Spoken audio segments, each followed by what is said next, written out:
Hello and welcome to Your Coaching Journey, a podcast for doctors about coaching. Whether you're a coaching doctor, a doctor who is learning to coach, or a doctor who'd like to build coaching into your professional life, then this is the podcast for you. Hi, I'm Helen Leathers, and with me today is my business partner and co-host, Tom Dillon. Good morning, Tom. How are you? I'm very well, thank you. How are you? I'm very well, thank you too. Yes. Good. It's a lovely sunny day today, which is always nice. Mm-hmm.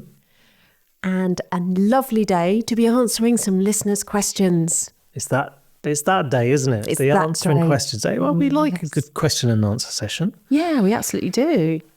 We never quite know what's going to come up. So here we go. Should we kick off? Let's do it. Dr. Jane has emailed us to ask what tips or recommendations we might have for improving reflective practice. So, improving reflective practice in coaching? I don't know. Okay, well, let's assume that she means around her coaching. Around her coaching, yes. Yes. That's what I'm assuming. Yes. It's a bit of a vague question, but actually it's good in all walks of life, isn't it? I think if you were to do some journaling of an evening and reflect on your day, that's not a bad practice. We know that has health benefits in positive psychology terms. Yeah, and I think reflective practice is so useful in so many different areas because it's how, if we do it well, it's how we learn and grow, isn't it? You know, we reflect on things that went well and things that didn't go so well and how we can improve them. Yeah, what our learning is. What our learning is, yes. And I think it is really important to reflect on what went well as well, because we're so good at looking at the things that didn't go so well. Yeah, and I had a coaching conversation yesterday with a client who had been through a bit of an ordeal, and she didn't want me to solve anything. She just wanted to talk through it. She actually got pens out, did it on the whiteboard, and kind of mapped it all out for me. So I just want the time to reflect because I haven't really done that reflection. I'm going to draw it out, and we'll just talk about it, and it'll give me a chance to take what learning I can from this situation. So it's great.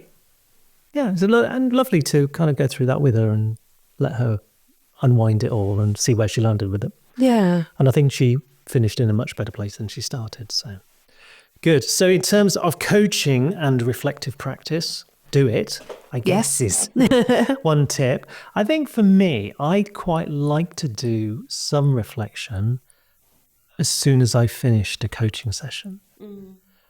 Partly because I will then use that in future sessions just as an aide-memoire to bring myself back up to speed before I go into a coaching session with someone. But also just to reflect on what has gone on, what I'm taking from it, where I think the coachee is.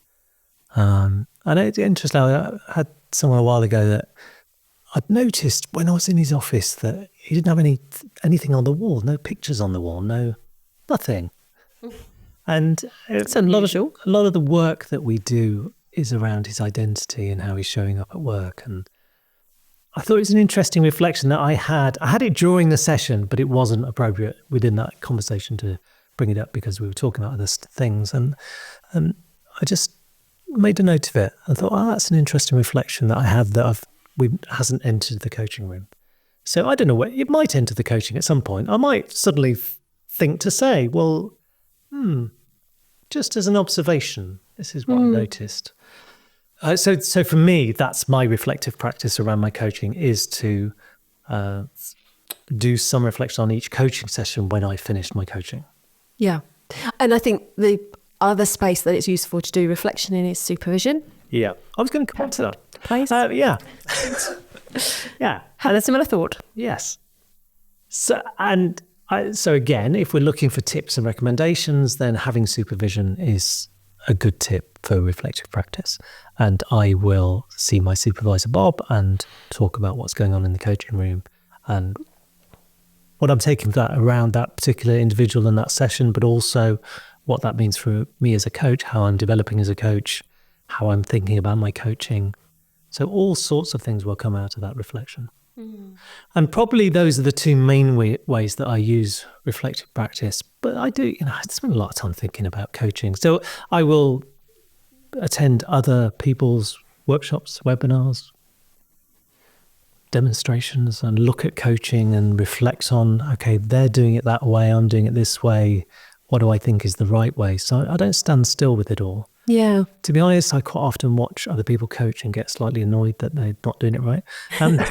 But no, I do try to be really open-minded about it. I think, well, no, that's just a different way of doing it. But sometimes I think, but it's a really unhelpful way of doing it.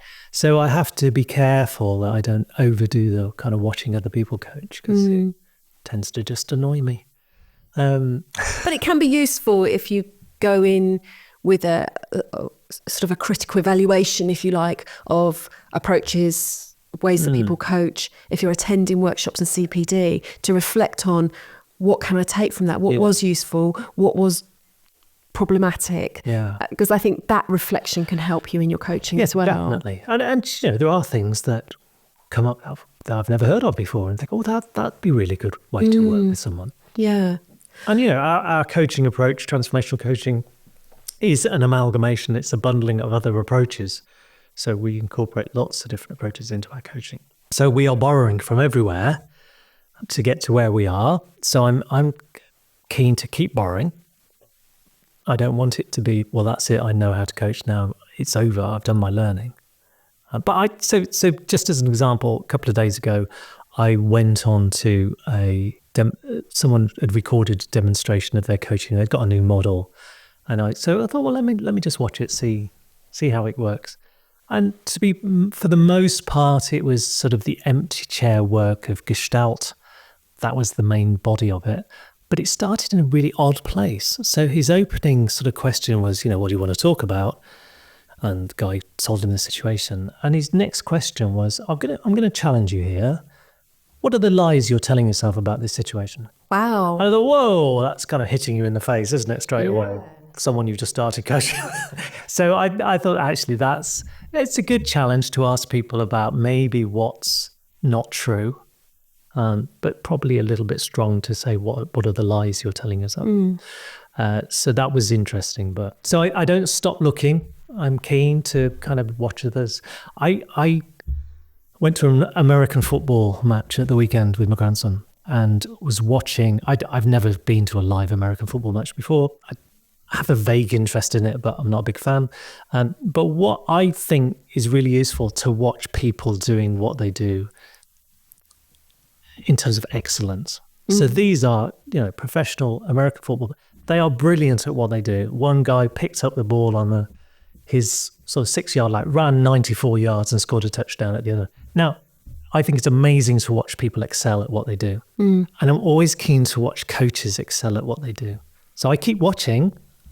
And I say, quite often I'm disappointed, but I keep watching because I want to learn. I want to learn from some good role modelling.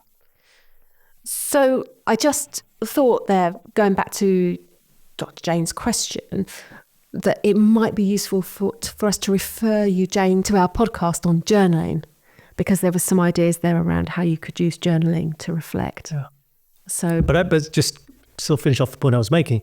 I think a way of reflecting on your own coaching is to watch other people coach. Yes. And just kind of compare and contrast and just see, okay, is my coaching working for me, or are there better ways to do things? Yeah, so doing some coaching practice in trios like we do on our course, which a lot of coach trainers do as part of the course. Record yourself coaching. Yeah. Watch that back yourself rather than getting observations from other people. Just watch it back yourself and be brutally honest with yourself. You find you're asking lots of closed questions or you're being directive or, that's really good to pick up on. Yeah. Great. Lots of tips there for Jane. Good. Oh, I've got a question. So my question is, and this is a discussion that I saw in a coaching group online. So, I was stealing someone else's question really, but also gets asked quite a bit on our training program. So it is one of our questions anyway. So how do you feel about providing clients with activities, exercises, and homework between sessions? I definitely do this. Good. I think it's great. That's a yes from you then. Yeah, and I think that's because it was something that was part of my coach training. We didn't call it homework, we called it home play. And it's definitely an invitation It's not a, you must do this and I'm going to mark it or anything like that. It's an invitation to explore something between sessions. Not between every session by any means, but I think we know, firstly, that the thinking continues between sessions and we can't stop our clients thinking as they leave the room. Nor do we want to. Exactly. So they're going to be doing a lot of work anyway. And sometimes I think it's nice to put that to good use, to invite them to journal or to draw their future vision or something like that. But there's obviously other things that we can invite them to do, like profiling, values, exercises. We've recently done a podcast on personality profiling, so we might ask them to go and do one of those questionnaires. Yes, questionnaires. Personality test. So I'm quite pro, and I do contract for homework and exercises between. Yeah. What about you? I will ask people to do things. I guess I'm less committed to that idea than you are. When I have a chemistry session with someone and they've agreed that they're going to have some coaching with me, I'll always send them a few things to do, be pre-coaching. So personality questionnaire, river of life, strengths profile. So there's some things I invite them to do them. That's quite often they don't. Sometimes they do. And we'll weave it into the coaching somewhere along the line. So I think where it's really useful is when you don't have time for that in the coaching room. So if it's a psychometric, could take 15, 20 minutes to complete. Well, it's not a good use of their time or money to be sitting there with you completing a questionnaire. And I guess the same could be said, and maybe not such a strong argument, but if you're asking them to draw their future, they might go to town and take half an hour to draw their future. Now, you could say, well, that's good use of that coaching time for them to sit and do that. But me sitting watching someone draw is probably not great use of their money. So I, again, would perhaps ask people to do things that it's going to be difficult to weave into a coaching session. Yeah, I think that's a really good starting point. And you sort of talked about strengths. If you're doing a strengths profile questionnaire, then again, that's something to do online. I quite often work with strengths in the room. So I've got some strengths cards that I'll get them to work through. So that's perhaps something But I think anything that's going to take time away from the coaching of having a good conversation, I think is useful to do as home play, but always as an invitation rather than you've got to get this done by next time. Because then what happens, if you come to rely on that as a coach, that they're going to do homework and then they don't do it, what do you do in the next session? Yes. And are you going to be judgmental of the fact that they haven't done it? I don't want to sit in judgment of my coachees if they don't do the river of life or they don't fill out their questionnaire. That's fine. We'll do something else. So if you're going to be doing this setting of home play, activities between sessions, perhaps your coaching can't be dependent on it. Yeah. So if you're thinking, right, that's next session tied up, we'll just go through that. Yeah. If they don't come with it, what are you going to do then? Yeah. And it doesn't matter to us because we have a very emergent approach to our coaching anyway. But for some people, if they have a program and the next step in the program is to fill out a strengths profile and they don't do it, what do we do now? Yeah. So some things to be considered. Yes. Hopefully that answers your question. I have a question from a listener called Dr. Tom. Dr. Tom. Must be nice. All Toms are nice. I've come to that conclusion. We've had a few Dr. Toms on our courses now. Gets quite confusing sometimes. Yeah, we have had a few up there. We had one course where we had a Tom and a Helen. Yeah. And that got very confusing. No, when I was at school, I was the only Tom. Throughout I never came across another Tom whilst I was at school. Hmm? And then somewhere when I was in my 20s, Tom became a fashionable name to give children. And now it's everywhere. I think I came across, granddads that were Toms when I was a child. But yeah, I no longer feel so special. Yeah. Well, Tom says that he has a coachee who seems to be stuck ruminating on a situation that is now resolved and is in the past. What tools or approaches could he use to help his client move on and metaphorically close the door on that situation? And I thought you might like this one, Tom, because it sounds a little bit like one of your favourite topics. Yeah. So what we're saying is the situation's been resolved. Yeah. but I keep thinking about it. Okay, so we're still ruminating, we're still stuck. Yeah. So maybe a good steer for our listeners would be to listen to our podcast episode 37, which was on the Gestalt cycle of experience, which is really all about how we find some closure on past experiences. So that talks about different stages that we'll go through in experiencing it. So there's something about the sensation that we have, then an awareness, then an energy mobilization, which then leads to action, then leads to full contact with whatever it is. So if it's a relationship, you would be in it, but then some withdrawal from that. And the bit that's missing, it sounds like, is the withdrawal isn't happening in a full sense of whatever the situation is. And that's what we need to get to grips with, so that this person can enter a different space, a resting space, before they enter another cycle of experience. So I think this quite often happens in relationships where someone's not letting go of one relationship and trying to get involved in a new relationship. But that hasn't been that withdrawal. Yeah. So that's a good place to start. And then if you were going to take a Gestalt approach to it, you might do some empty chair work to explore that situation and to get them to bring it into the coaching room. So Gestalt is all about bringing whatever's going on, even if it's a past experience, actually bringing it into the present and working with it in the present. So that's, That's a great place to start, I think. And that's a really good pointer for Dr. Tom.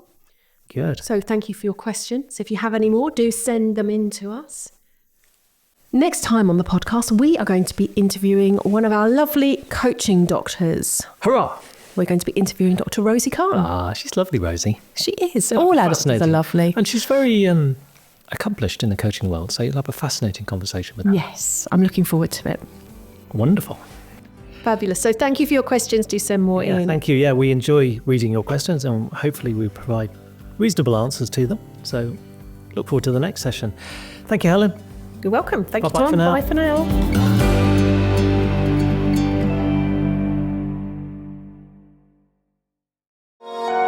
This has been a Monkey Pants Productions podcast.